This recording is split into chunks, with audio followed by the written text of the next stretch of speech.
So we're just going to go through how we might clean out the tension unit on a sewing machine. Most machines are very, very similar. They work in the same way.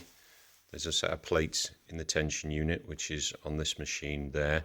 Most machines, the tension unit is very, very near, if not at the side of the tension wheel. So basically in there we've got two plates which squash the thread, and that gives you tension.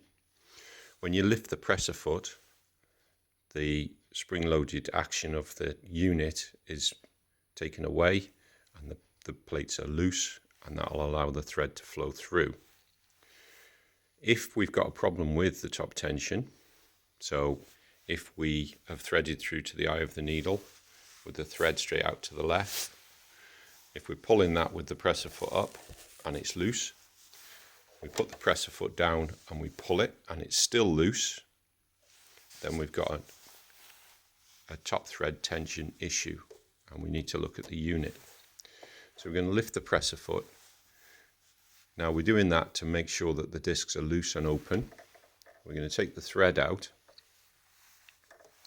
and then we need a piece of fabric. Now it's difficult to show with one hand, but basically a nice clean edged piece of fabric, about 12 inches long and a couple of inches wide. And if we pull that tight, we can feed that into the unit like so. And then in a sawing action, up and down, all the way around, like that. Obviously you can get more force on it with two hands. And when we've done that, if we've got a vacuum cleaner, one of them big powerful ones with a nozzle, we can put the nozzle over the unit and that will draw out dust, fluff, even bits of thread. Once we've done that, we can reinsert the thread and go through our test again. If we're still having problems, it may mean that there's a big lump of thread stuck in the back of the unit.